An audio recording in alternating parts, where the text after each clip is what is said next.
You're listening to the Breezy Moms podcast on Digital Stream Radio.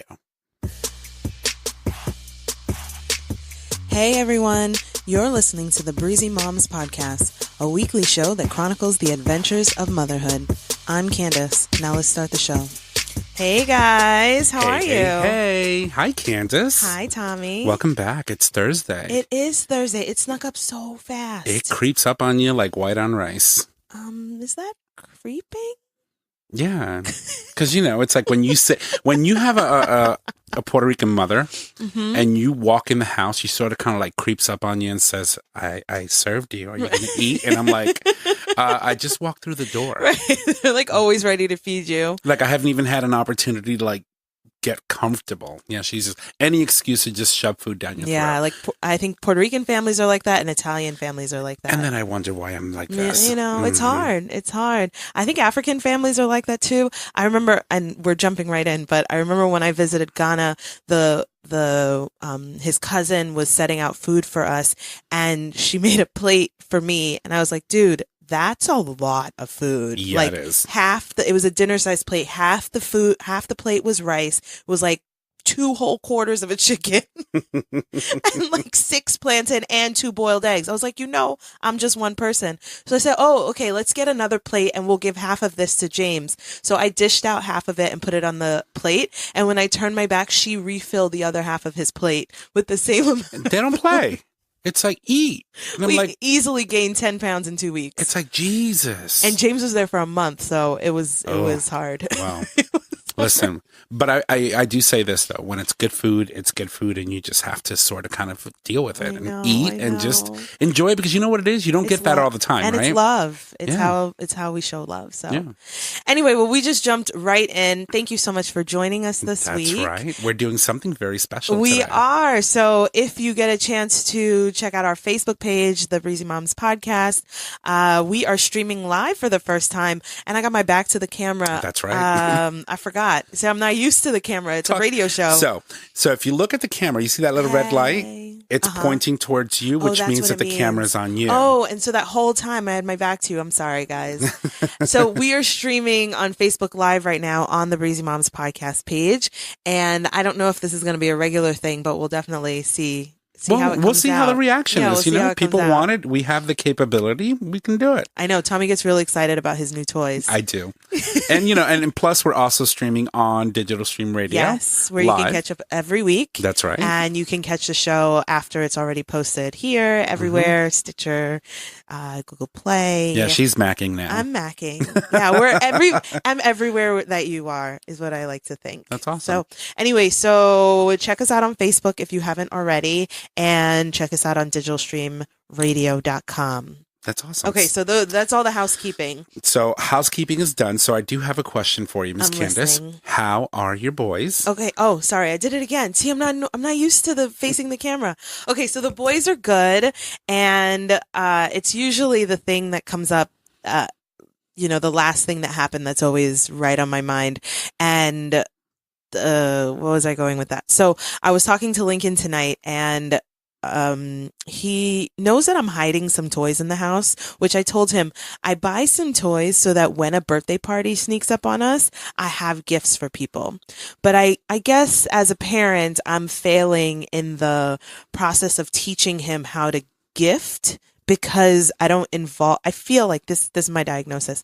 I don't involve him in the gift process. So he just sees me giving someone else a toy and he doesn't really, I feel like I could do a better job of maybe including him and we go pick out a toy and why we're getting this. We think that kid would really like this toy or whatever it is, but we think they'd really like it and we want them to feel special, right? I feel like. Or you can hide it and then he'll go into the room and go find it and play with it when you're not home. And that's what's happening. That is exactly what is happening because I'm not including him and I have really shitty hiding spots.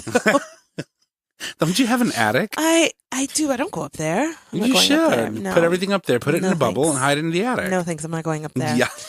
Anyway, so I say all of that to say that just this past weekend, we went to a party and I asked him if he thought the kid would like a bumblebee or a heat wave, which is a transformer. I was going to say, or a rescue bot, which is also a transformer. Anyway, he says to me, I think he would like the bumblebee and I would like the heat wave. And I was like, that's not how this works.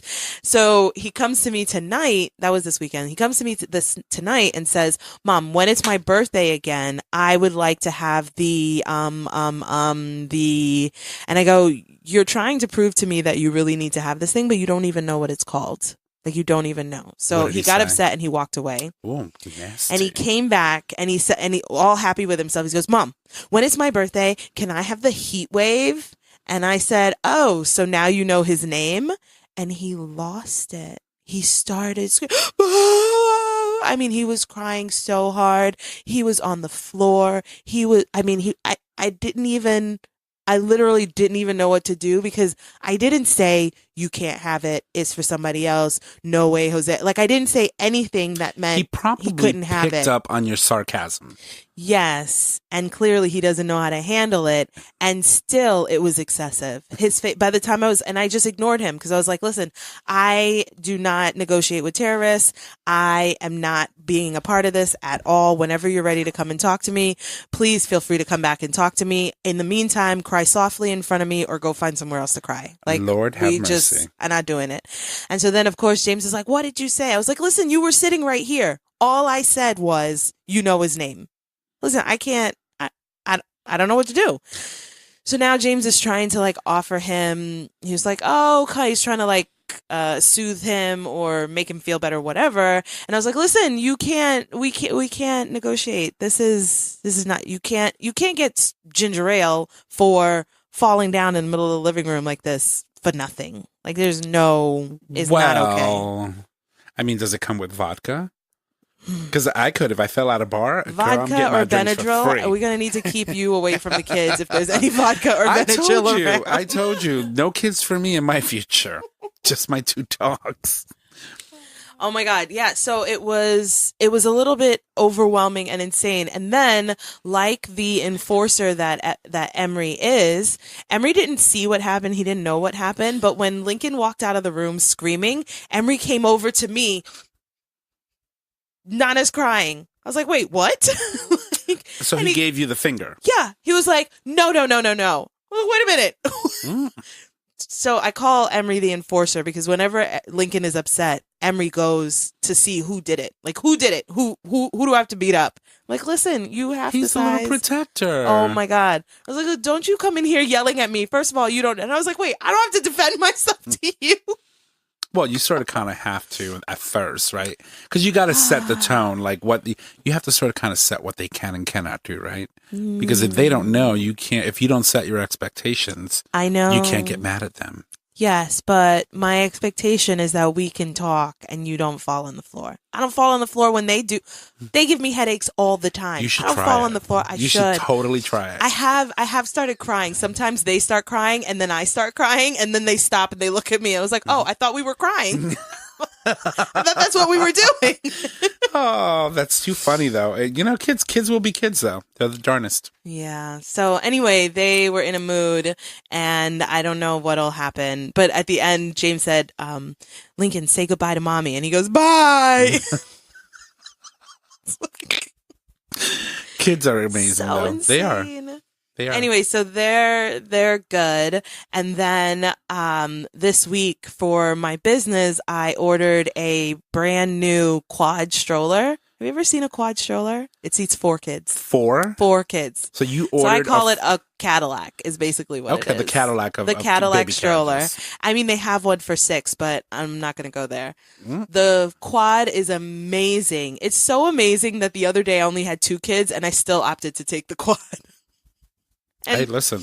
Right now, if it works amazingly. And right now, because I only have 3 kids, then I can put all the bags and the accoutrements in the fourth seat. Is that usually the one way at the back? Mm-hmm. So it's the one in the back, and then it means that I'm not like halfway underneath the stroller trying to get into the. They keep saying, "Oh, these extra large baskets, they're never big enough." If you have 4 kids, you need a lot of stuff. Like there's no getting around it. Okay, so. How do you fit Lincoln in the stroller? So you don't put him in the stroller? It's not for Lincoln. Lincoln's at school. No, it's for my 2 2-year-olds and the infant. And in a couple weeks, I'm going to have another infant. So I'll have 2 2-year-olds and 2 infants. Lord have mercy. That's who it's for. Yeah. Lincoln weighs 55 pounds. I'm not Yeah, going to be able to move it. I'm not going to be able to move it. No way. No. He asked yesterday, he was like, oh, so where am I going to sit? I was like, walking next to it. Well, he can probably ride in the back, or God. You can let him push it. Yes. So that's what we did. He pushed one side and I pushed the other side. Gotcha. So we were doing it together. But then he was all excited and started dancing and hopping and skipping, and he was trying to do it sideways. So I was like, listen, we got places to go. Listen, Linda. And so now I'm trying to push it and drag you along with it. That's the same as this 55 pounds being inside the stroller. Oh, I was like, please go dance in front of the stroller. Like, I can't. I cannot. Hey, listen, you have to be able to do it. You know, a lot of people don't realize when you have these many kids, carrying them around can be quite the challenge. So the important thing is that you have to be able to make it at least easy for yourself, and having these type of tools like a quad like stroller. a Cadillac. Cadillac. Oh, I'm speaking cursive already. Cheers to wine. The Cadillac is amazing. And so, yeah, more power to you. How much did it cost? It was $350. Oh, they would have been walking, even the 2-year-old. Sorry. Well, I can't talk, though. I spent a pretty penny on this new little camera that we have. So you see, you spend your money on the thing that helps you. Yeah. But, yeah, this quad stroller, I've told James probably 2 or 3 times in the last week, because I just got it this weekend. It came on Saturday, and I really wish I'd been thinking about it for a long time. A friend of mine who has a program also has one, and I keep thinking I wish I had it this summer. Like, I wish that I had bitten the bullet earlier. Because I have a double stroller, and I was like, I think I can do it. I'll make it. And my big plan that I actually did once or twice was put the 2 2-year-olds in the tandem stroller and then carry the infant on my back. And I did that it's like a 10-minute walk from my house to Lincoln School. And I did it, but it was unnecessarily difficult. You know what I mean? I was hot and it's summer, and if they've been in the stroller now, it's so much easier. We've been out every single day. We've gone on walks or gone to pick up Lincoln. It's just been so much easier. And I wish that I hadn't. I was thinking more about how much it costs. And I was like, I can do a workaround. And sometimes by the time you like shimmy shack something together, you might as well have just spent the money. Just spent the money and saved yourself the back pain. And I feel like we would have gone out more. I was always dreading I kept telling myself I can do it, but then I would dread it. So I really couldn't do it. Well, at least you have it now. But now I have it. And today I put the little, I call it a Snuggie. I'm sure it has some other name. It's like a Sherpa sleeping bag, basically, that you put into a, what is that thing called? A car seat. It's for a car seat. But the baby is still so small that I can fit it in the stroller. So nice. they make some for the car seat, and then they make some for the stroller, because eventually the kid gets too big. But she's small enough now that she's still fitting in like the infant size one. And so it means that I don't have, the first day we went out, I had her like wrapped up in blankets, because I'm like an old Jamaican grandmother. I'm like worried about catching draft and all kind of stuff. So today, magical mist. The magical, what did you call it? Sereno. You can get some vapor. I'm still tripping over that video, by the way. It's great. That's awesome. So anyway, it's been really good, and it's been really, it's just been so easy to get them out of the house today. We went to the park, and so anyway, I wish I had done it before, and it just reminds me that I'm going to do it anyway, so you might as well do it. Whatever the thing is, usually I'm going to do it anyway. So you might as well do it when you first think about it to get the maximum amount of benefit, rather than sort of like belabor the idea and like wondering and blah, blah, blah. And then you sort of lose out on all that time. You know, you're like unnecessarily hard on yourself. It's funny because I was just talking to my mom today, who I told you she broke her ankle, right? Yeah, and she was over at your house. Yeah, so my mom broke her ankle, and she was at my house for a week, and she was trying, anyway, so she's in a cast now. It's 3 weeks later, so she's on the mend. But today I called her to check up on her, and she's like, yeah, I'm doing all right, but I stopped taking the Advil or the medicine. Like, she won't take the Vicodin or whatever the like hardcore stuff is that they gave her for the pain. And now she's stopping the Advil. And I was like, Mom, she said it doesn't really hurt that much. I was like, Mom, life is hard enough. You don't have to, like, everything doesn't have to be hard. If you can have a little bit of Advil to take the edge off of some of this pain, like, we just don't have to be the strongest all the time. And plus, your other leg, the not broken one, is taking a lot of stress scooting you around. Like hopping around on crutches, on this little scooter thing on wheels. Like, your other leg needs some Advil too. It's not only the foot in the, she's like, oh, the foot in the cast is not hurting that much, but my other leg is hurting. It's like, listen, that's what the Advil is for. Take a shortcut when there's a shortcut. And I feel like it's in the last couple weeks. I don't remember if were we talking about this last week, or I feel like I was having we did have a conversation because you had taking your shortcuts when they're available.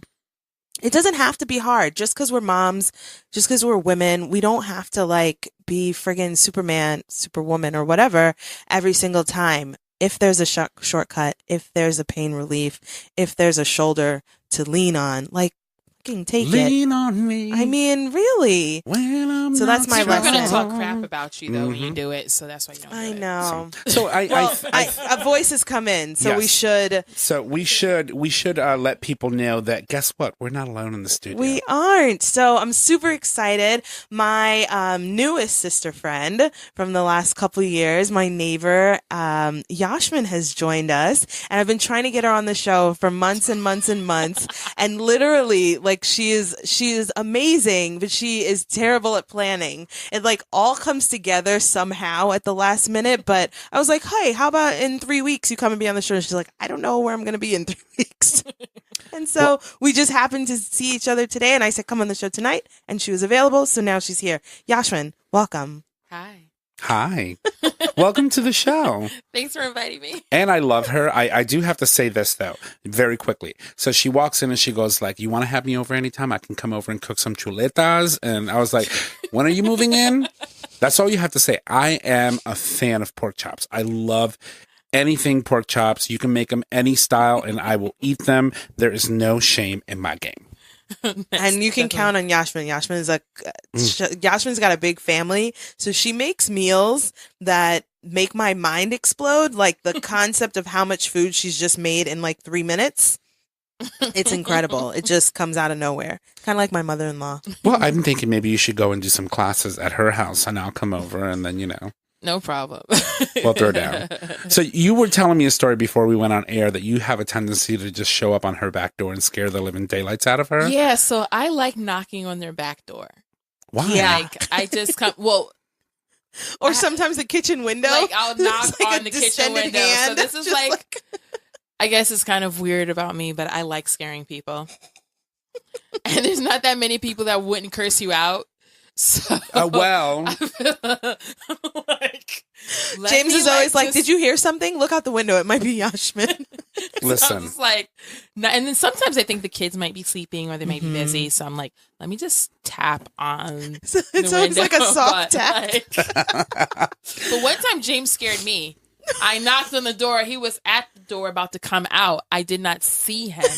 And he just opened the door and then I was screaming. And then he was probably So shooketh.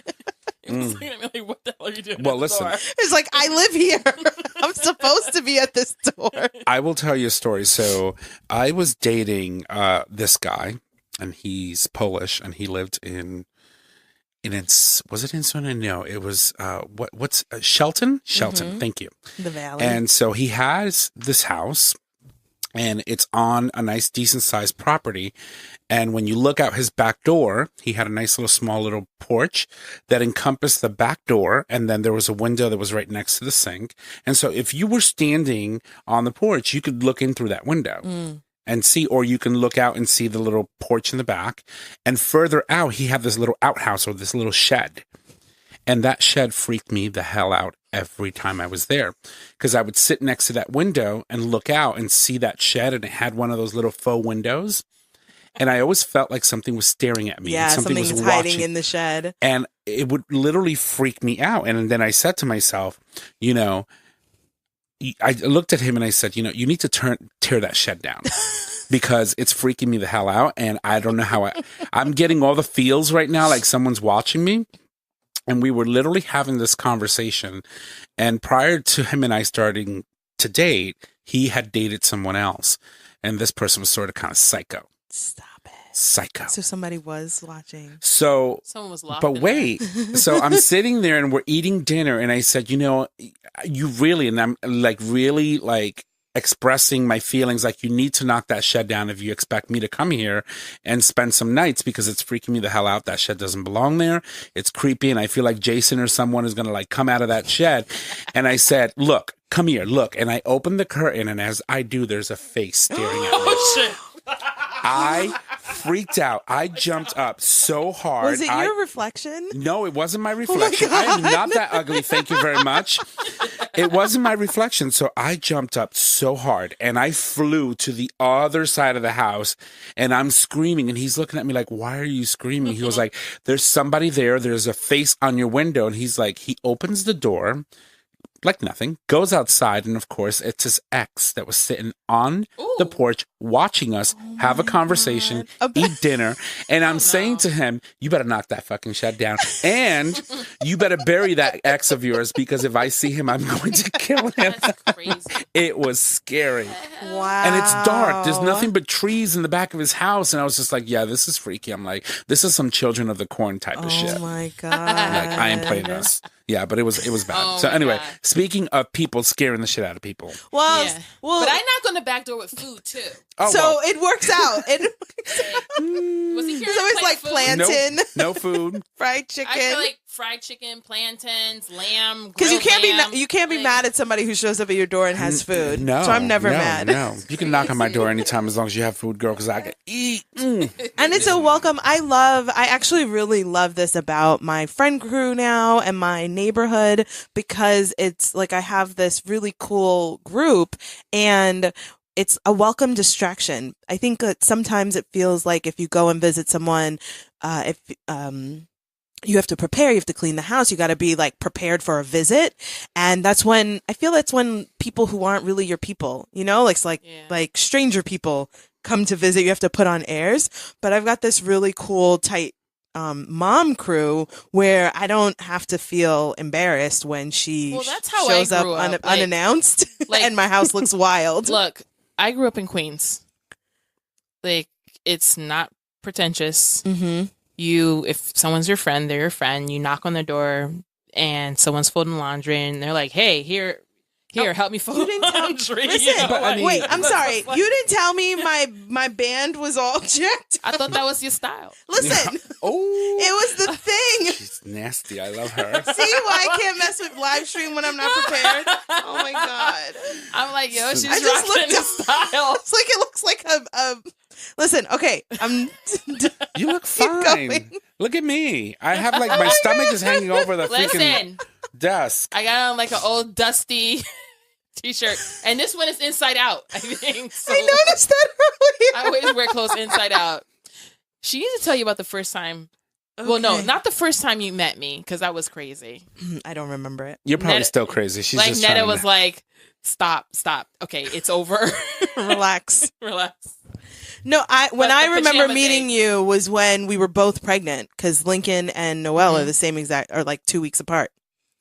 And that's you when I guys remember saw me meeting on you. the there was like a city conference, like not an alderman conference. Oh, or something. at Gaylord's house across the street. There They're was like, who's this before- lady with all these kids mad about the school system? There was like, How many yeah, kids this do you was have? 5. I'm Okay, proud I of you, think we girl. should just jump in.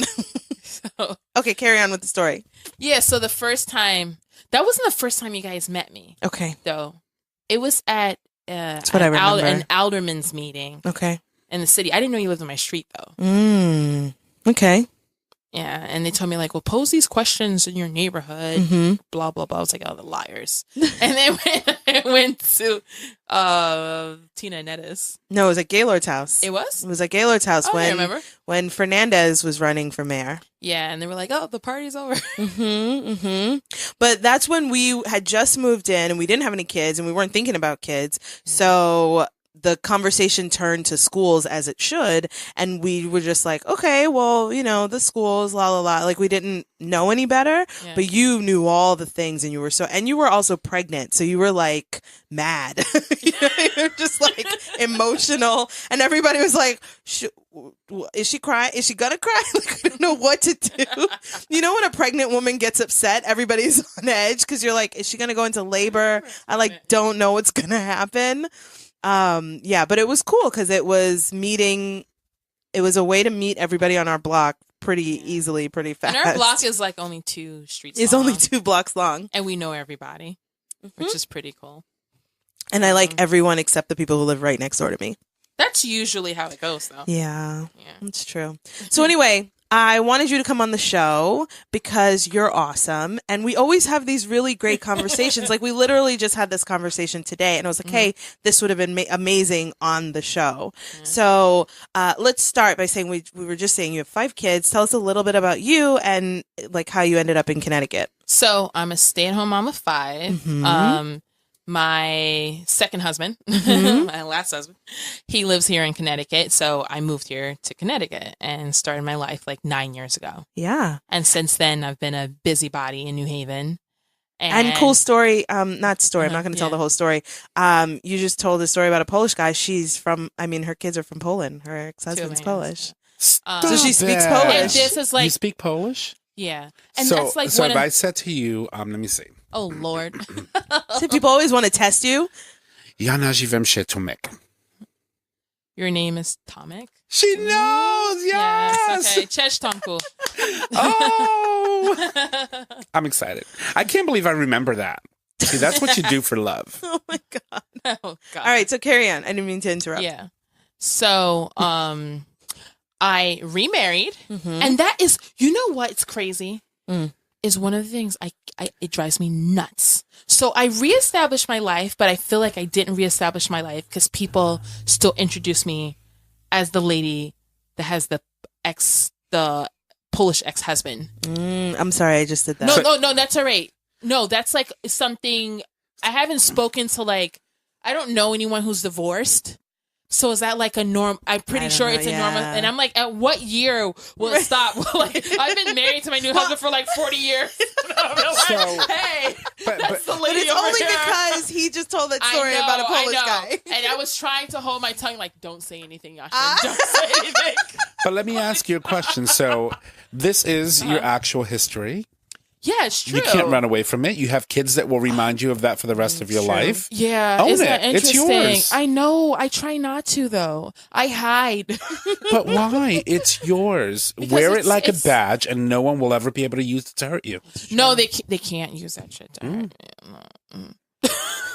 Because obviously, listen. I don't know the whole situation between you and your ex-husband. It's a trilogy. It's a novella. It's a novella. It's a telenovela. So I don't know the circumstances as to why he's your ex-husband, but I will say this. Obviously, you feel some kind of way. You've got some of the feels. Oh, yeah. And so therefore, if it's not even him. It's not even him. It's what people brand you as, right? Yeah, it's what people brand me as, and it's also my feelings towards Europe and my feelings towards Poland as a whole. Okay. Well, we do. And that is, I think, my issue. It's not even him. And also, I feel like I get beat up on like 3 sides of the fence because my ex-husband's Polish. My now husband is Haitian. Okay. And then I'm like African American. And so I like hear all kind of crazy shit from people, like, and depending which kid I'm with at the time, like people say weird shit, weird stuff. And I'm like, what do you mean? And I'm like, give an example. Did you just say that to me?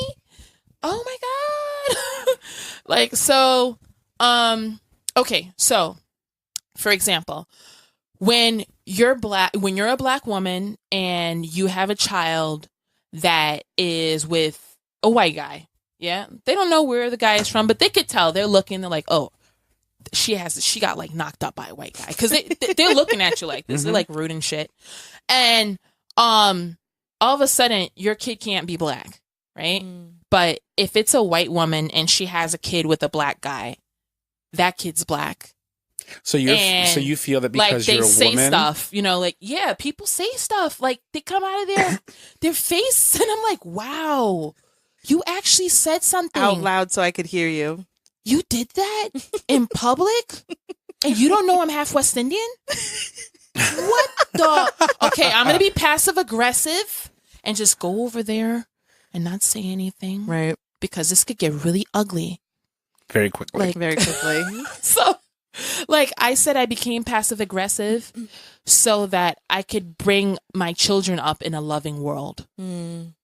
Because there's just some things you shouldn't say. Well, yeah, Candace. Wait, what? So we've had several conversations on the show about things that she's always saying, and then when her kids repeat it, she's like, "Oh, maybe I shouldn't say that anymore." Yeah. But you're a millennial, right? Yes, you're a millennial, and I'm the generation. I'm a zennial. Okay, what's the zennial? It's the new millennial. First of all, don't you ever zennial? What's a zennial? No, a zennial it's a micro generation in between X and millennial. Millennial is what? 19 is like 84. Okay. Is 84. Sometimes they want to say 83, but it's like 83, 84 until, I don't know, like 2010 or some shit. Okay. And then there's the new, like, I don't even know what the new generation is called. I thought it was Generation X or something. No, X is before. My mom, I got into this big fight with my mom, and my mom is Gen X. And I was like, no, you're not Gen X. And because I thought my mom was a baby boomer, but she's right at the end of the baby boom. What year is she born? 63. Oh, she's not X, though. Well, that's what or Y? Yeah, she may be Y. I think it's Generation Y, and then it's millennials. Yeah. Where's X? I don't know. X is like 1960. Your X? 7. Yeah, so 1967, to like 68 to 1980. Interesting. That's the X. It's okay. Anyway, we're not doing a dissertation on generations. But okay, so what was going back to introduction, right? Okay, so we didn't even get past the introductions yet. And I love how. At what point will people stop introducing me as the lady who, you know what I mean, as that X, whatever? Because other neighbors do it. And but he didn't live here. They don't even know. I know. One neighbor got me so upset till I'm like never disrespectful to older people, and I was like, you know what? You need to stay out of my business. And he was like, oh, wait a minute. And I was like, yeah, you need to stay out of my business. And I just walked off. And he was like, and ever since then, he's been like really polite and stuff. Like he shovels the snow in front of our like stairs because God, he used to skip over our house. I don't know what that was all about. Oh my like God. skip over the pregnant lady's house. Right. Of course. Do everybody's snow besides hers. Yeah, that bitch can slip down the stairs. I don't care. Oh my God. She's having another baby. Well, you have been pregnant for like the last 10 years. And I was like, oh, so he has something against pregnant women. So let me ask you a question. Do you feel that because you dated, or excuse me, you were with someone, not dated, you married someone who was white from Poland, that you feel that you get it, you get sort of kind of like, you get attacked from all three sides? Yeah, like, does your family hold any resentment against you for marrying outside of the color? Oh, hell yeah. Do you feel that then definitely his family sort of kind of has a resentment on you because of your color? So it's like you can't win on any of the fronts. You can't win. And then like now my husband's black, he's Haitian, and oh God, I just got it on. I'm like, I can't win. So I can't win. I'm winning by existing and by raising these beautiful, self-loving, kids with great morale. I am already winning. So hey, the biggest revenge is success. So you could think whatever you want about me. They're here. They're going to exist. They're going to do great things in the world. So you don't want to be a part of their life. I'm proud of you, girl. Like, do it. Go about your business. Exactly. I mean, I can only imagine it's not easy. I mean, given the temperature right now, how white America sees, black young people and all the situations It's hard. It's that very everything that's difficult. happening. It's difficult because I have 5 kids. I have 3 girls and 2 boys, and they're all black because I'm black. I gave birth to them, so you're all black. That was established when I gave birth to them. But the hard part is I would say protecting them. I've always done a great job of protecting them from adult nonsense. Yeah, because they deserve to have a proper childhood. Like, that's my, end goal. Yeah, and then when you go out there in the world, I feel like you'll have the armor to deal with other people's crap. So like, I had to teach my daughters to, like, my eldest 2, right, who were born in this other place, how to be like rocks and not pillows, and how to deal with when someone sees your brother. And I was like, oh, why you look Puerto Rican and his hair is nappy, or like something stupid. And they're kids. They're like, what does nappy mean? Like, my kids don't even know what the word nappy means. Yeah. Or like, my daughter didn't even realize she has straight hair. She was like, my hair is straight. Oh, because it's not it's not just hair. Have you ever had that type of conversation, as to say, why, like, has she ever questioned, Mom, why do I look no, because they're like, we live in reality. Like, they've been in Poland, they've been in France, they've been in Germany, they've been here in the United States. Just the neighborhood we live in, which is a great neighborhood. Like, we live in a awesome neighborhood. Yeah, it's very diverse. It's very diverse. There's everyone on our street. Like, their environment that they have, like, they see everyone. Girl, you got a lot of miles on you. You're very well traveled. That's amazing. That's their world. So when people say these things, they're like looking at them with a side eye, like, what the hell is this person talking about? And I don't want to make this about your ex-husband or anything, but I'm curious, and as long as you're willing to talk about it, we can absolutely not. If you're not comfortable. So is Dad in Poland? Or is he here? So do your kids visit? Yeah, they go like, every couple of years. Like, we had an arrangement where they go every year, but depending on the price of plane tickets, they'll go every other year to Europe. So even that is like a big adventure, because like, they go to, once they hit Paris, they're like, oh my God, everyone looks like us here in Paris, because there's so many like mixed marriages that the kids all look, So that was like a big deal for them. And then they go to Poland, they're like, oh, there's no black people here. And they're like, oh my God. Where are all the black people? They were like, people were staring at us. You were like trying to touch our skin. And I was like, they're still doing that over there. They need to stop. So obviously their paternal grandparents are there. Yeah. Aunts, uncles, family, cousins, all that stuff. Any issues with like the dynamic as far as your children, like with the family there? I think there always was from birth.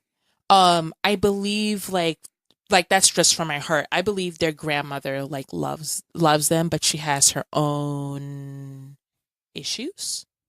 Yeah, because she lives. Way to put it. Like, she lives in that country. She lives in the country. It's a nationalistic country. Yeah, so can we just call it? It's anti-foreigners right now. It wasn't, I would say like 10, 15 years ago, Poland wasn't like anti-immigration at all. Believe it or not. But it is now. And now they have made it something very nasty. Yeah. And they had all these like foreign students who've been there like basically from the 60s and have established families there. And, they studied there. They made their lives there, paid taxes, bought homes, paid property taxes, and they've made those people feel uncomfortable. Like, they can't be a part of the society. And that's something that we need to protect the United States, because the United States is still, after all these hundreds of years, is still the one country where, if you come here and you go to school and you work, you're American. As Or long it as you should want to be. be, as long as you want to be American, you're American. Right. Well, No one can tell you. They We're a can nation say of it. immigrants. Yeah. We're a nation They can of say it, immigrants. but you want to be American. You come through JFK like 2 weeks ago, and you're working. Hey, I'm American. Yeah. Yeah, I mean, it's in theory that is correct, but from They don't want it that way anymore. What but we're seeing now, correct? You know, Yeah. the national temperature right now is one of two things.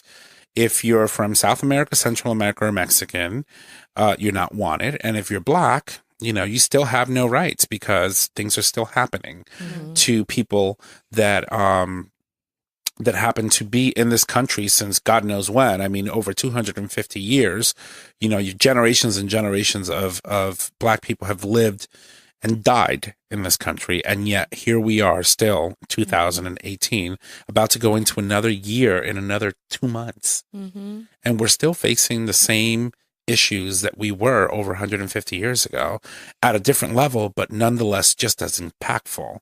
And so I ask these questions is because your children have gotten the opportunity to go to different places and experience different cultures. So for example, I remember being pregnant with my first daughter, and I'm amongst friends. I had lived in the country for over 6 or 7 years at that point when I gave birth to my first child. And I was amongst people who I thought were friends, who worked at a local news station. So they're like, you know, world travel.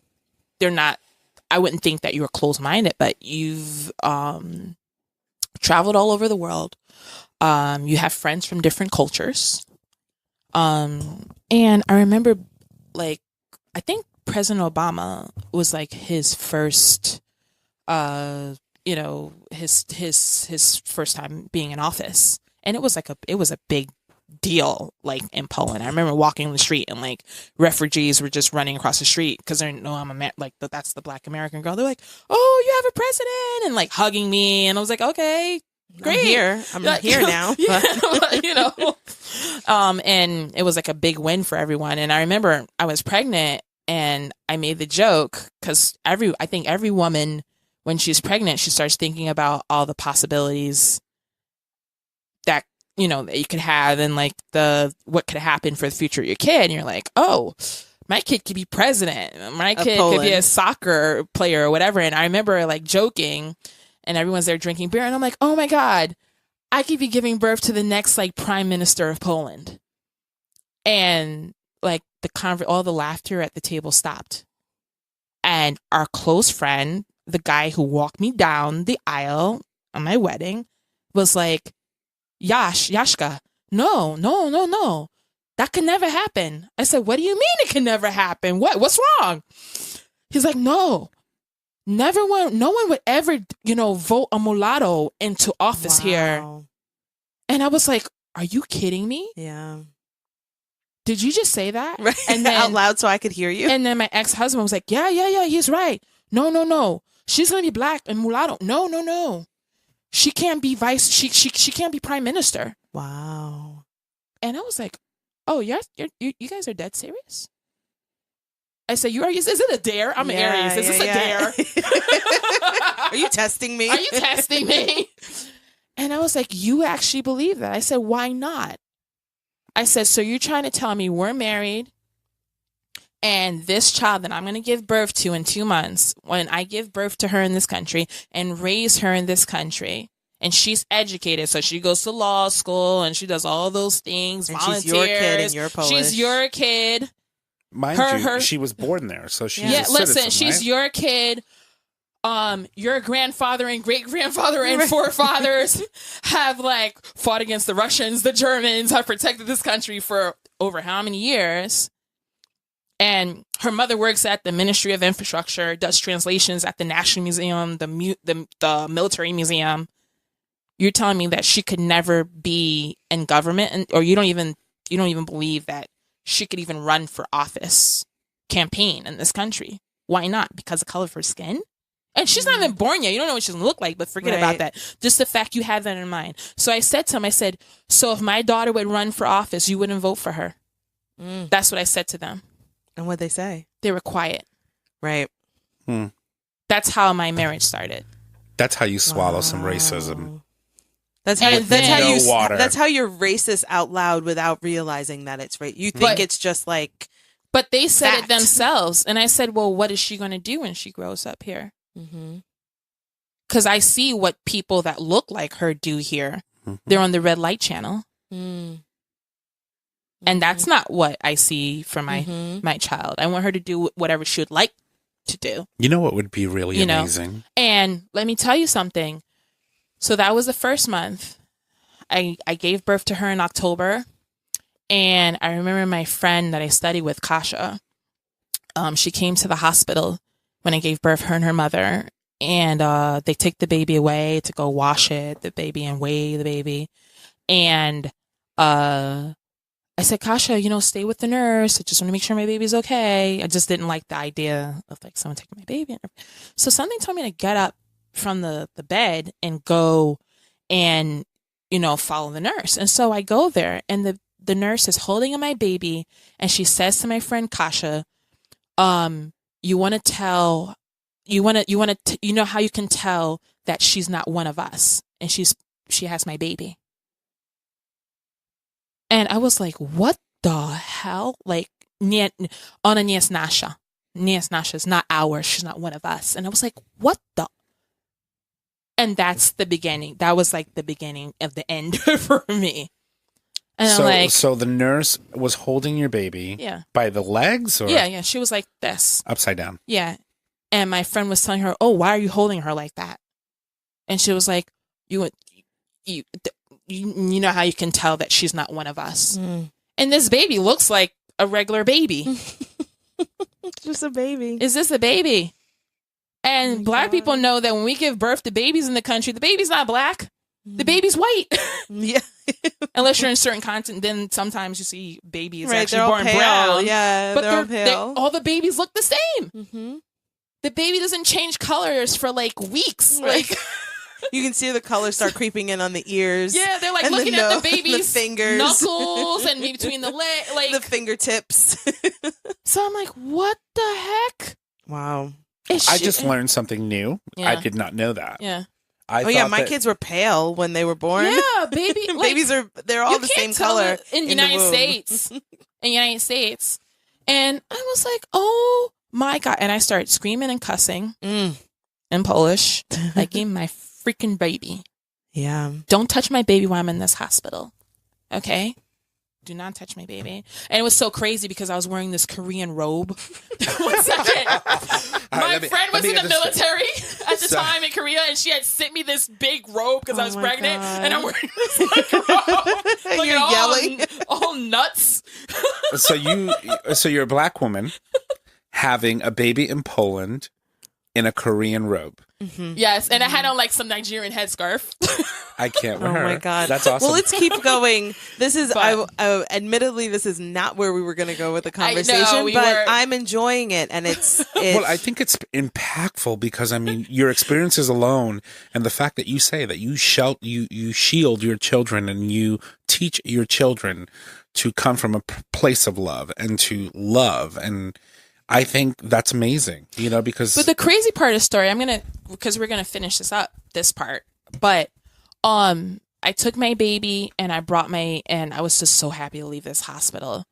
And everybody was coming to the hospital. Let's see what the mulatto baby looks like. Because that's what they were saying in Polish. Like, let's see what the mulatto. And I was like, if these people don't stop with this mulatto stuff, I'm American. We don't like that word. Right. I know it exists in other languages, but in America, it's not okay. It's not okay. So, and it's all right in other languages, but not in English. I'm like, oh my God, let me just control myself. So I get home. And I'm with my baby, my ex-husband, and my ex-in-laws, and my ex-father-in-law was like kind of tipsy. He's been drinking with his son, like congratulating, we had a baby, whatever.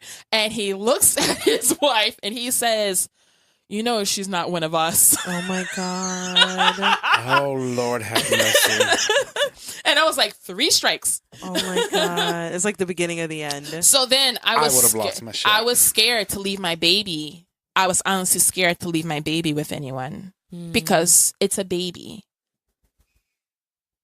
And then I honestly was scared. I was like, why do people keep saying she's not one? And what does that mean? Not one of us. And if you're not one of us, then who are you? Then who are you? Why am I doing here? Why is my baby here then? And then what did the father say about all and this? then he was quiet. And then what was so sad for me was my ex mother-in-law was actually like the darkest person in her family. She was half Roma, gypsy, Roma, and she looked very similar to my daughter when she was born.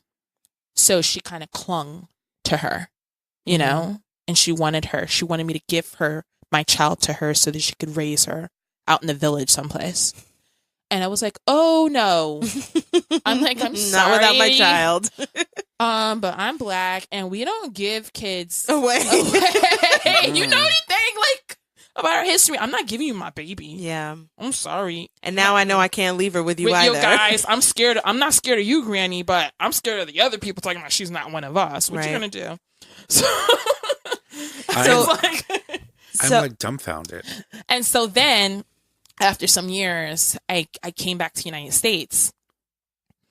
And then I have people like, oh, was your husband white?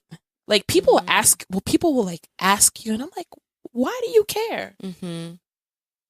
But it's probably similar, and it's not an excuse, but it's probably similar to what Candace goes through when she's walking around with 4 babies. And no, I don't go through that. People think I'm the nanny. Well, like nobody thinks these I've blonde also babies had that belong too. to me. I had friends would joke and say, "Oh, you know, Yash, you look like the nanny," and I'm like, "Why would you? Even if you were thinking that, why would you say that? Right. That's like hurtful. It's hurtful for no reason. I'm like, you have nothing else to say, and you know I'm not. So yeah. So why would you say that? Talk about the weather. Anything. So I think I have been on a mission to raise all of my kids a certain way. You know? So all of your kids are Black, but half of them are Black and Polish and white. And the other half are Black and Haitian. They're like, actually, I don't even say Black and white. They're like half. I told my daughter, you're not white, you're Slavic. Slavic. I said they have their own history. You're not just white, you're Slavic. Yeah, specific. And you're Roma. They have gypsy, yeah. They have their own history. Right. Everyone has their own history, whether you're Irish or you're just not. You're Slavic and Roma. You know, I would love to see the day. And I told my daughter, I said, because we were talking about this. And there's 2 of them. And there's 2 of them. And I said, you know what, sweetie? Maybe one day you will be Prime Minister of Poland. That's what I was just about to say. And guess what? What will you do for immigration in the European Union? What will you do for the over 200,000 non-documented Ukrainian children in that country that can't go to school? What will you do for the Roma kids that are kept in camps on the outside of the city that nobody European Union doesn't talk about, who can't attend Polish schools? Yeah.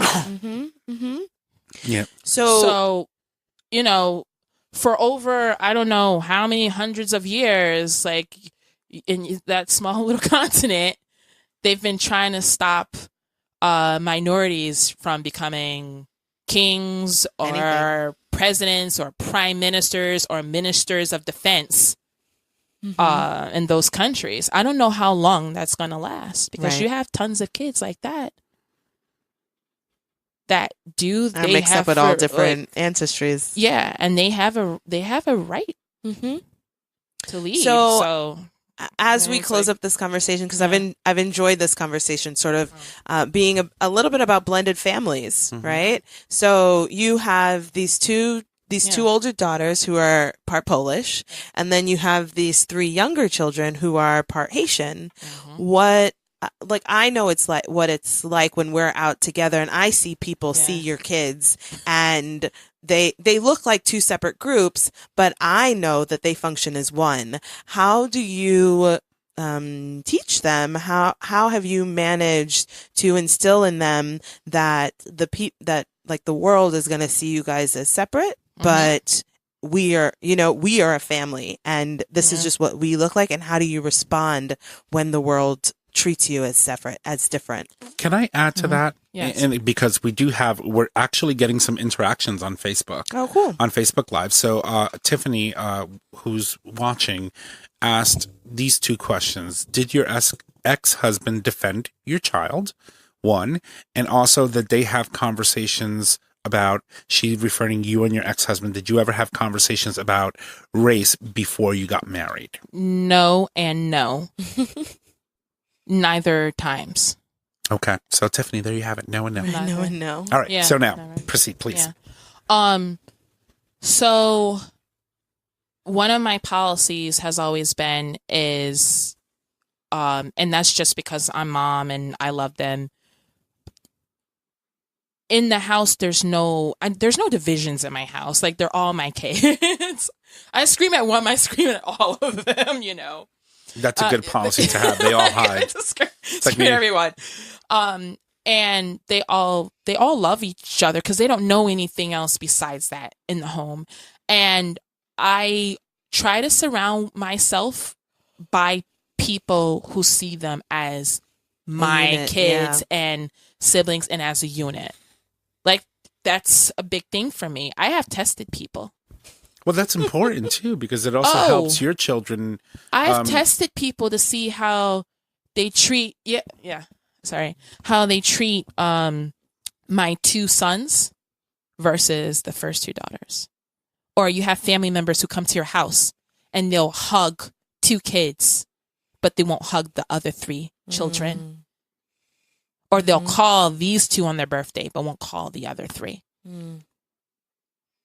And I mean, when I learned this is like how people treat me or the kids is not how they feel about them, but it's a reflection of how they feel about themselves. And if they have self-hatred issues, those things are going to definitely come out when you come to visit my house.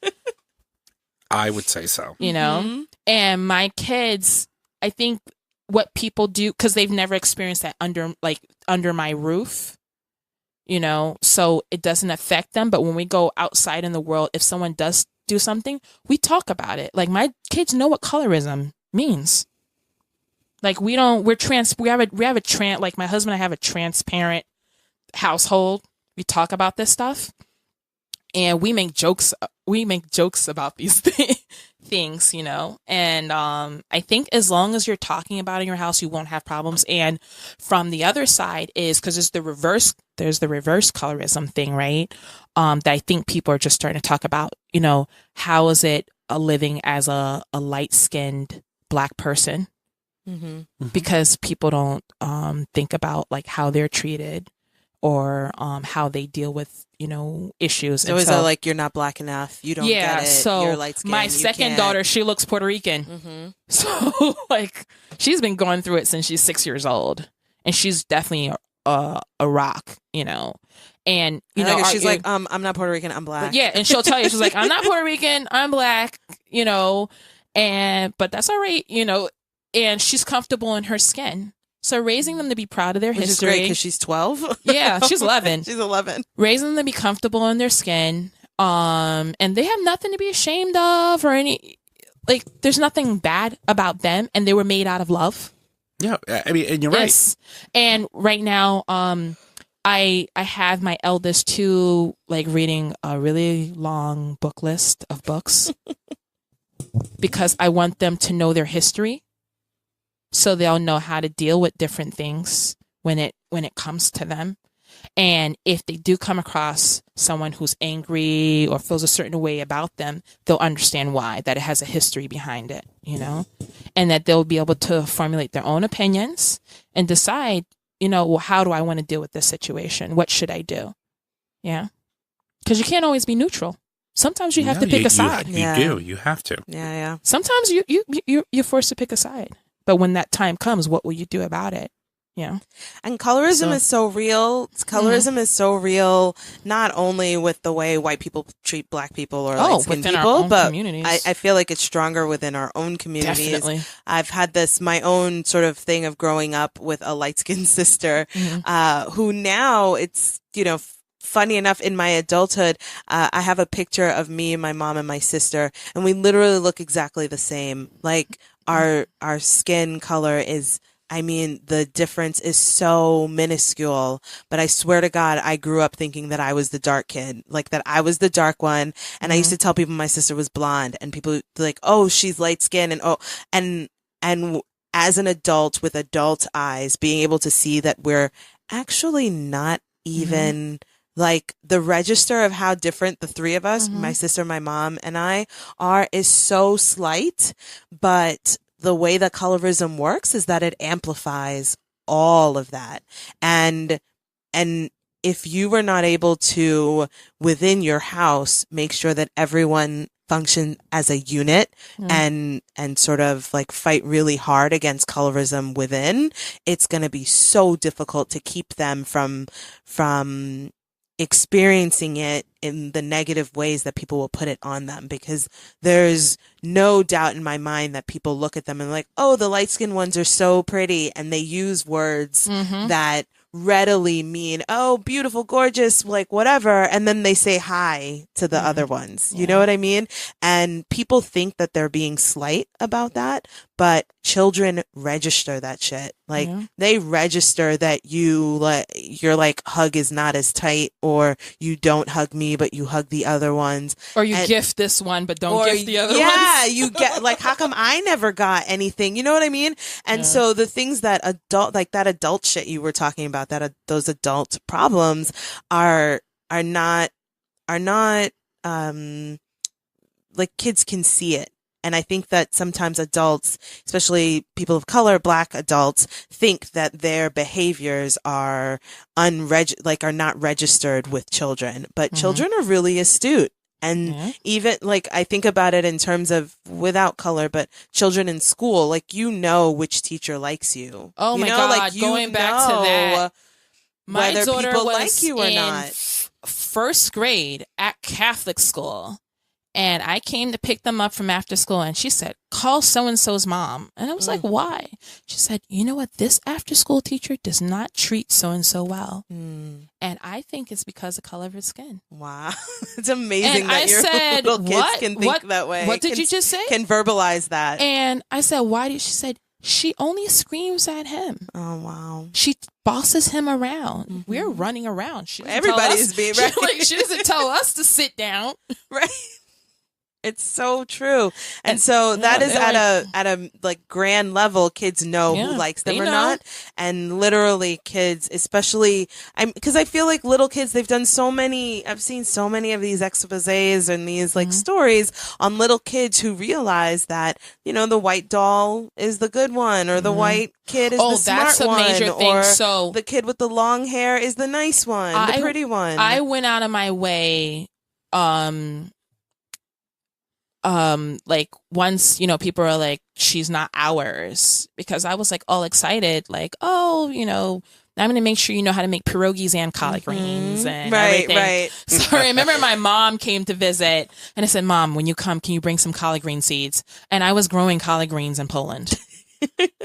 You're like, these Polish people don't know about collard greens. No, it wasn't. No, it wasn't that. I was just like, I wanted her to, you know, be raised with my culture, both, you know, with both. And so I was growing collard greens. I was buying plantains from my friend's Nigerian store.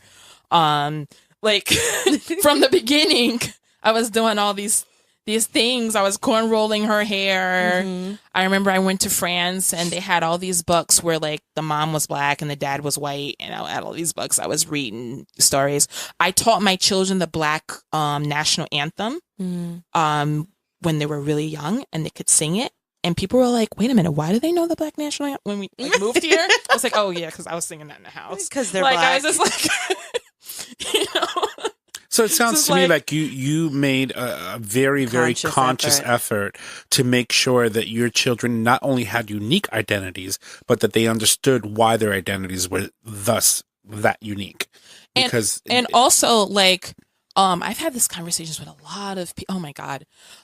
So there's this whole movement that where a lot of moms are like, well, my kid is biracial, they're not Black. And I said, that's fine. Because you're the mom. You get to choose how you want to raise your kid. But it's been my choice to raise my kid as a black person. And I said, why is it that Halle Berry's mom could raise her to be a black woman, but now I'm not allowed to raise my child, my daughter, to be a black woman? That's my choice. If I want to serve her hog muzzs and chitlins and black eyed peas and cornbread, that's my over. No, I'm saying like I am coming that's over. That's my choice. Mm-hmm. Yeah, I gave birth to her. If when she grows up and if she decides that she doesn't want to eat, that's her business. But she knows how she was raised. We use cocoa butter. We've talked about that. This like I told. Listen, you got to know where you came from. So it's important. It's very important. It's very important because what if Rosa Parks was like, "Oh, I'm not black. Right, I'm light skinned. I'm light skinned. I'm light skinned. I can pass." Or Thurgood Marshall was like, "Right, I'm not black. I can pass." Really? Mm-hmm. It's a good point. Are you serious? Are you really serious about that? So I told Dorothy Dandridge, I'm straight up. We had this conversation in the house. All of them. Yeah, I had this conversation. I said, if Thurgood Marshall and Rosa Parks were like, I'm not black, what would have happened? So, yes, might be a huge burden for you, but you have a road that you have to travel, and there are things that you're going to have to do, and there are things that have been put in place that you're going to have to change, and sides that you're going to have sides to you have to take. You have to take. That's just how it is. So when you're out there telling your kids, ignoring it, and when you're out there telling people like, "Oh, who are you raising? Are they going to be one of those chicks from The Imitation of Life?" And y'all know who I'm talking about. And it's so funny because I think a lot of black kids who are light skinned, or this whole idea of passing. Like I have an aunt who said, some woman said to her, "Oh, what are you?" And she goes, "Oh, I'm black." And she was like, "Well, I didn't know you were black. You could pass for anything. Why would you tell people you're black?" Like, because I want to. Like out loud, this woman said this to her, right? And so that's how the world sometimes sees people who sort of this ethnic ambiguity, right? And then it translates to kids who are receiving that, because I know plenty of people who are light skinned or whatever, and had this brief. It's generally it's brief. A brief moment in time where they thought it was beneficial to not I think we generally realize when sorry, I'm tripping up. It's beneficial to not claim blackness and to allow people to think that you're Puerto Rican or you're Dominican. But you can, but one second, you can still be black and Puerto Rican. You can still be black and Dominican. It's not. But that's not what it. That's not what it is. That's not what it is. It's not. It's not that, because we know that they're Afro Latinas, Latinos all over the world. Arturo Schomburg, right? No, it's not that. It's denying the black part and allowing people to think that you're anything but black. Yeah. And I think it's amazing that you are rearing your kids, the phenotypically dark ones and the light ones, to all recognize their blackness and sort of operate be proud of it and operate it as a unit, because whether people mean to or not, they're going to try to separate your kids, right? And on one hand, it would be easy because you're half Polish kids are older. There's a 10-year gap between them, but they will definitely try and separate them in this way that's and you guys are the light also, and then also my ones. Other kids, a big issue is people don't realize, and this is the other my thing that drives me nuts. People don't realize that you could be black and West Indian. You have people that are half African American, half Jamaican. Half Bayesian, half Jamaican, half whatever. There's Jamaicans everywhere. Half Antiguan, and half Trini. I mean, look at it's Cardi B. For Cardi example. B is Dominican and black, right? And she's from I thought it was Trinidad. I forget what we looked it up the last time, but I don't care, so I don't remember. And it's okay. Like, and when I was talking about Arturo Schomburg, so Arturo Schomburg, he was Puerto Rican, and if it was not for him, Black people would not have the Schomburg Institute, which is the Black Research Institute, as part of the New York City Public Library, and it stores over 11 million pieces of like Black history. There, everyone should visit it if you're across from Harlem Hospital on 137th Street and Lenox. And one of the reasons why he started to collect all these pieces of Black history was when he was a young man in Puerto Rico. They went around the classroom and they asked, different kids to tell something about their history. And when they got to him, he started talking about himself, and they were like, "Well, no. Black people don't have any history." And he's like, "Well, that's not true. I exist. I'm here. There are people before me doing things." We have a huge Afro history in Puerto Rico. Yeah, so he dedicated his life to collecting, things about Black people from from everywhere, from the entire diaspora.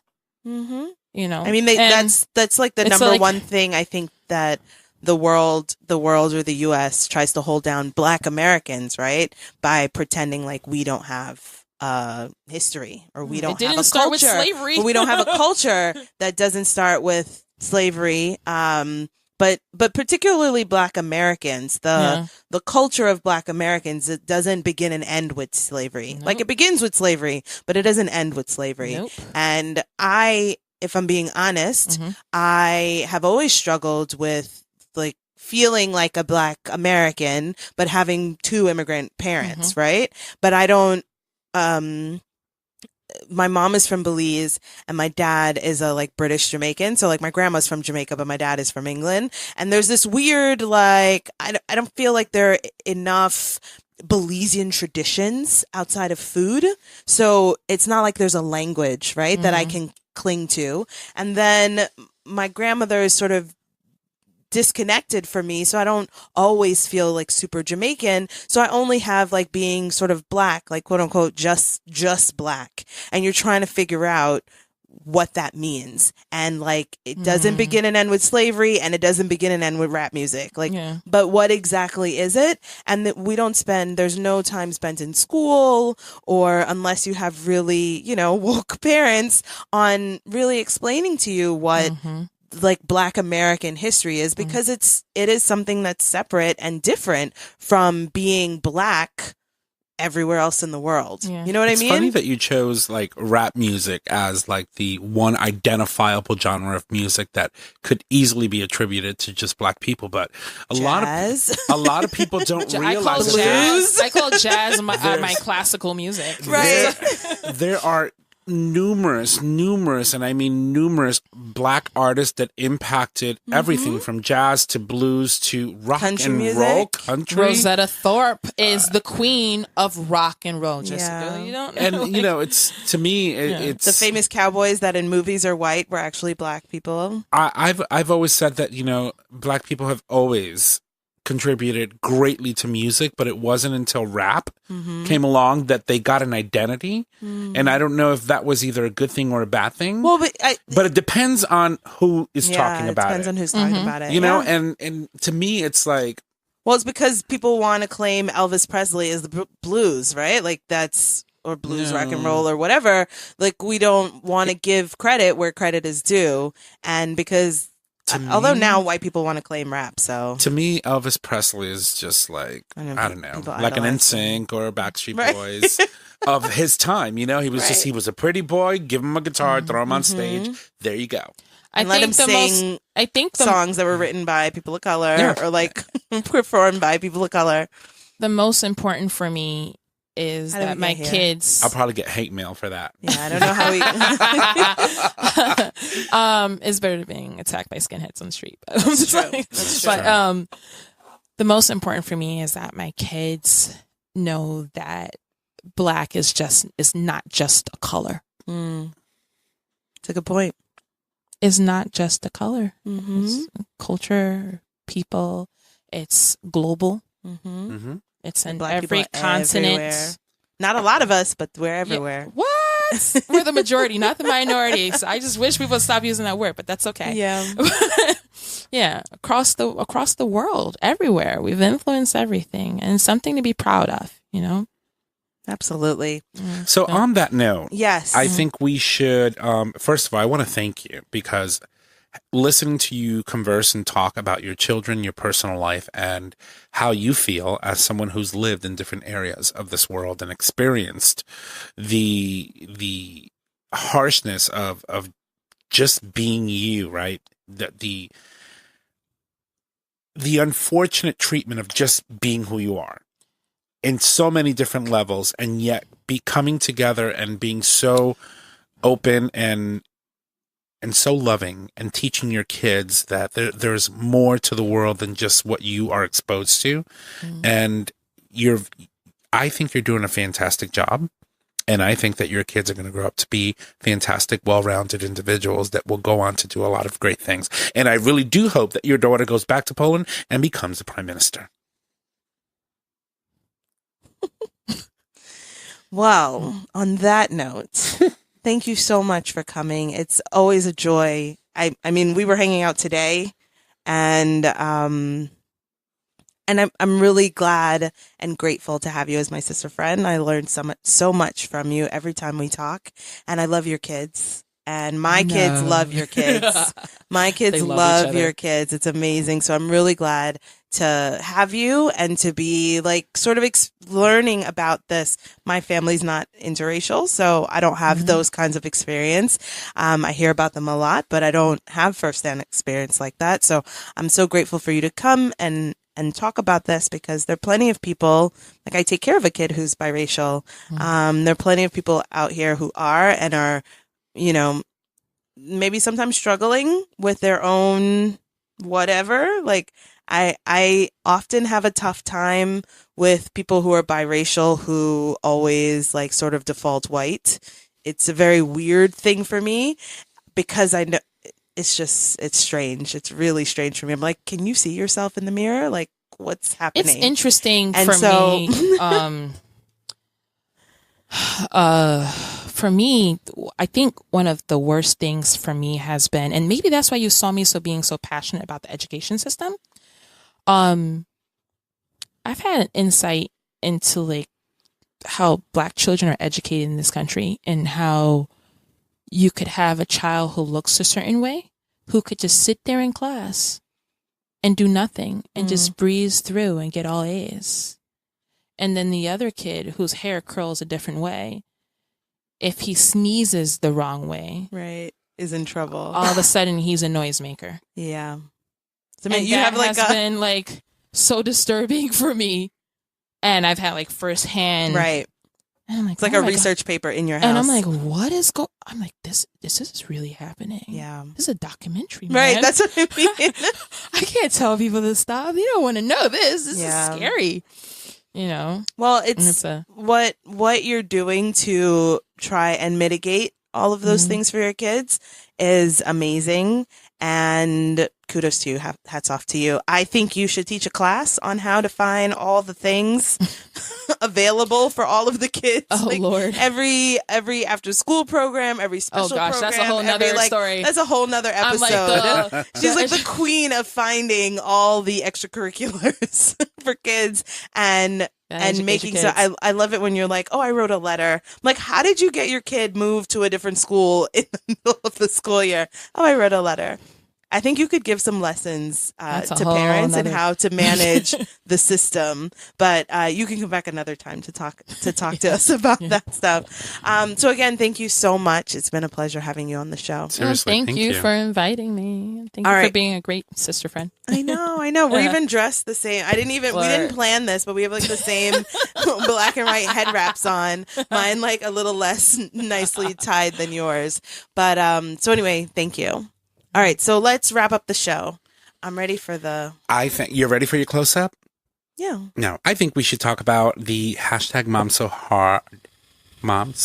Hard tip of the week. I know it's a mouthful. But it's so this week I have been talking a lot about Alexa. So Alexa is the like AI from Amazon. Uh-huh. And I have had an Alexa. We have 2 now, and I've probably had them for several months. I can't remember. Maybe last Christmas I got the first one. And I all of a sudden want one in every room. I want like 3 more. You're like me. I was like, I need a few more Alexas. And so anyway, the tip this week is whether it's Alexa or Siri or whoever, I happen to be whatever, not Siri. I happen to be partial to Alexa because she's in my house right now. And we talk about her like a she, like she's our house robot. Anyway, I have found so many, just in the last couple weeks, so many awesome uses for Alexa to help me in my everyday life being in the house that have been amazing. So the first like semi-new thing that Alexa does are these routines where you can schedule is not the right word, but you can set her so that when you give a command, she does a series of things, right? And maybe Siri does this, but I don't care. So it does. So you can say to her, Siri, it's nap time. And now at nap time, she says, okay. And she says like Lincoln and Emery have a good sleep. And then she plays lullabies. Or I'll say, Alexa, it's night, like it's bedtime. And she'll turn off the lights and she'll play lullabies and she'll sing a song and she'll do it like she'll sing a song. She'll turn off the lights and then she'll play lullabies. So it like takes out, these are all things that I have to do that now I don't have to do in succession because Alexa does them for me. And I have just been so obsessed with them. I have like 15 different routines set now. And it's just been really cool because the other thing that I've been using a lot lately are alarms, which are reminders. They're reminders on Alexa, which is not anything new, but I use them for my kids. So now Alexa says, I'm reminding you, Lincoln and Emery, it's time for bed. And literally there have been so many tears because Mommy didn't say it's time for bed. Alexa said it's time for bed. Mm-hmm. And so there's a whole lot less arguing to turn off whatever, or get ready, go upstairs. It's just time for bed. Like it's time for us to do the stuff to get to bed. It's just been amazing. Or Alexa says it's time to wake up. Or Alexa says it's time to clean up, right? The little boy today got to the house and like 2 minutes after he walked in the door, Alexa said, I'm reminding you, it's time to clean up. And he got so mad. He was like, I just got here. I didn't get to play. He's right? Like, you mean to tell me I got to go clean up all that mess and I wasn't even here. But it wasn't even that. It was the fact that he couldn't stop and play. He felt like he had to clean up. He wasn't mad about cleaning up. He was mad about not getting to play. And there are reminders for when the buses are coming or when a different kid is going to show up in the morning. So then my kids run out to the door. They're like, Xavier's coming. Or the routine says, Nico, I'm reminding you, Nico's bus. And that has conditioned him that he stops whatever he's doing in the middle. He goes and uses the bathroom. Then he goes and puts on his shoes and his coat and his book bag and he stands by the door. And I literally say nothing. I say nothing except I meet him at the door. I think you should add one more. What? Right? Because you remember you're always saying you have this one child that sort of kind of ignores what the menu is and he wants his own thing. Yeah. So maybe you should have Alexa announce what the menu for the day is. Oh, interesting. So that way he knows that it's coming. What's coming and what should I like expect. A snack. He's not there for lunches anymore, but for a snack. That would be a cool one. But anyway, the point is, if you haven't tried Alexa, and I know people don't like these AIs, so they're like, oh, they're always listening and whatever. I mean, they're listening anyway. They're listening through your cell phone or where. If they want to find you, they're going to find you. Mm-hmm. Oh, Lord. But there's so many cool, and that's just, I feel like this is just the iceberg, like the tip of the iceberg that I'm learning about the things that this thing can do that James has been trying to show me. But when he gets a new piece of tech and he wants to like watch 59,000 YouTube videos on how to unbox it and use it and blah, blah, blah, I get a little bit overwhelmed. I'm just like, I don't care. I don't care. Does it play music? That's all I need. How many videos do you think I watched before I set this up? Too many. Too many. A lot. Yeah. Just to familiarize myself with the capabilities of what it does, right? For example, I'm going to look down a little bit, and I know that that's kind of rude, but if I wanted to pan to, let's see, I'm going to move this over to Candace and just let it go. and then the camera just sort of kind of moves over, and now you're looking at Candace, and you see how that little red light moved over? Okay, but the tip is not to buy a fancy camera. No, I'm not saying. I'm just saying is that technology is amazing. Yes, and it works, is. and it's really good stuff. And it is good stuff. And you should really try to incorporate it into your life because that is the future. It's what we're moving towards, and you shouldn't really shy away from technology. Embrace it because you don't want to be left behind. Right. And kids are very astute nowadays. I mean, you can literally hand a 2-year-old an iPhone or an Android, and they can work circles around what most parents can do with their phones. Yeah. Emery can find the show he wants to watch. Yeah. You just have to unlock it. I'm sure he's going to learn the code soon. But yeah, so anyway, that's the tip this week, to check out Alexa if you haven't already, or look into Siri if you've sort of just been using her on the fringe. I feel like every once in a while I try something on my iPad because that's the only Apple thing that I have. But with my Alexa, I have a couple lights that we can operate. And I'm now interested in getting a few more plugs and lights and things because now I'm starting to really appreciate all the things that she can do.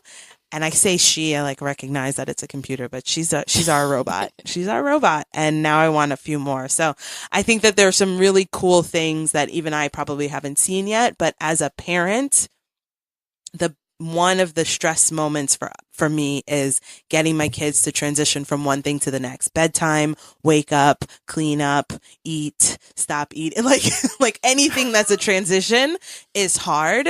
And I have recognized recently that if it comes from Alexa, they accept it a lot better. Until they catch on.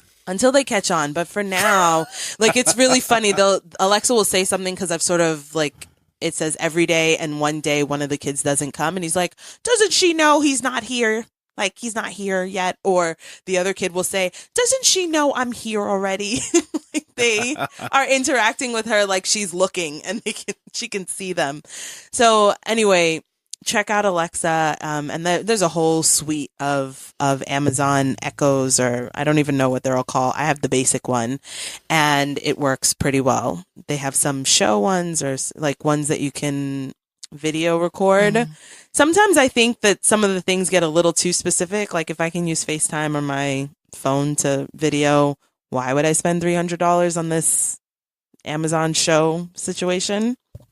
But I probably haven't learned yet about the last thing I'll say about Alexa that's awesome is her drop-in feature, which turns any of the little echoes that you have into intercoms. Oh, that's cool. So the other day, my mother was at my house with her broken foot, and we left her because we had been doing her bidding all day. So we went to somebody's. I think we went to Carolyn's house actually.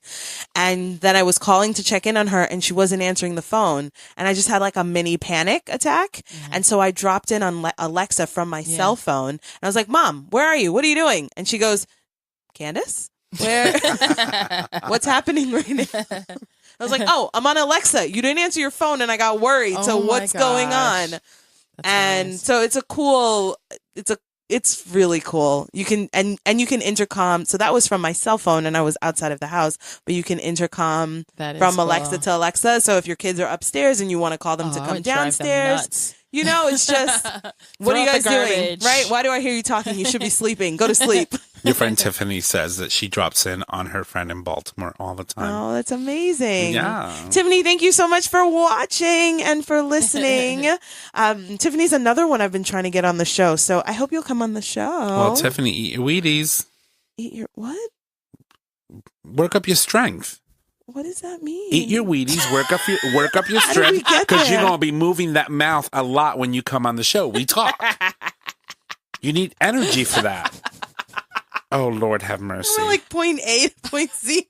I had a hard time traveling that path. Anyway, so we have carried on as long as I think I have energy for. Thank you so much for sticking with us this long. We are here every week at 7:30-ish on digitalstreamradio.com, and you can listen live, or you can check us on all the places afterwards where you catch your podcast. Come back next week. I'll talk to you soon. Bye. This show is produced by Tom Ortiz at Digital Stream Radio. It's available for download on Podbean. Follow us at Facebook at Breezy Moms Podcast or email us at breezymomspodcast@gmail.com. Until next time, don't stress, just breathe.